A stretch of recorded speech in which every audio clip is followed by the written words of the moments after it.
Hey there guys, Tim Heineck with TeamRev.com, and today I wanted to talk a little bit about challenging that negative voice in your head as opposed to your dreams. Now, all of us, we got dreams, right?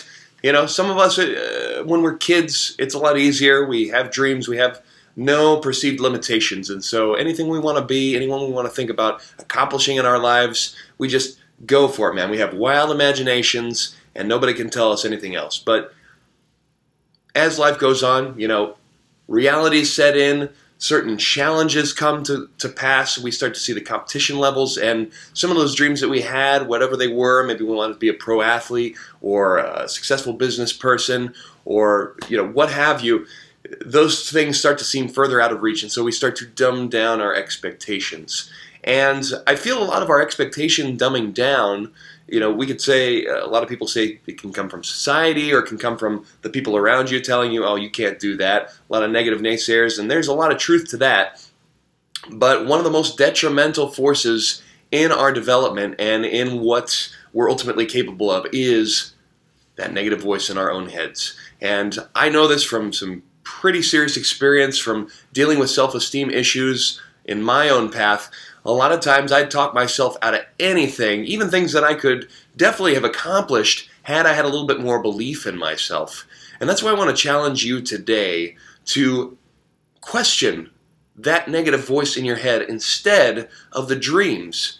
You know, we take the dreams and we see them as these things that are so far out, and so we automatically start to question them, question the realities of them, and the negative voice in the head, which will oftentimes disguise itself as, you know, the one who's being realistic and the one who's protecting you. It's like, don't get your hopes up so high. It's very low percentage that you could actually get to that point. And so, you know, I'm just helping you out by dumbing down your expectations.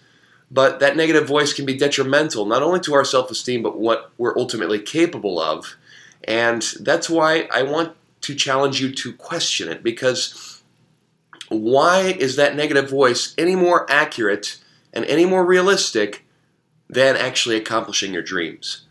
Why not challenge what that voice is saying instead of what your dreams are saying?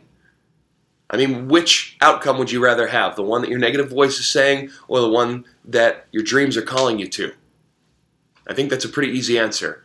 Okay, so this may seem simplistic, but I feel the simpler you keep these sorts of things, the better results you get. Trying not to complicate them too much.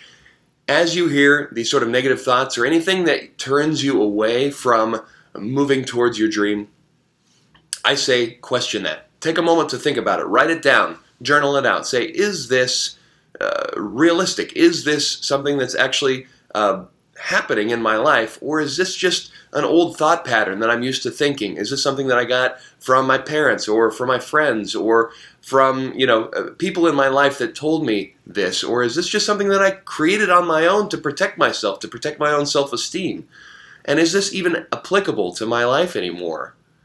That's the sort of questions you have to start asking yourself. Start questioning why you think the way you think. Because if you do still have a dream in your head, you haven't completely given up on it or put it to the side, and even if you have, you know, go back to some of those dreams that you used to have. I don't care if you feel like they've died or if you completely convinced yourself that they're totally unattainable. You know, it's never too late to go back, and it's never too late to reopen something positive in your life. And I'm telling you, if you have those dreams and you have those things that make you excited, and, you know, the sort of things that a lot of us will say, well, it'd be nice to have that sort of thing, or it'd be nice to live that sort of lifestyle. You know, in your health and fitness, it'd be nice to have that sort of body. Why can't you achieve those things? Start asking yourself that. Start questioning the negative voice. Start giving your dreams more credence. Because the more you're able to think about them and support those thoughts, the more you're going to start to get what you truly want. So that's my advice for you today. If you have comments or questions, please put them in the comments below. This is Tim Heineck with TeamRev.com. Motivation time. Thanks so much for watching, guys. I'll talk to you next time.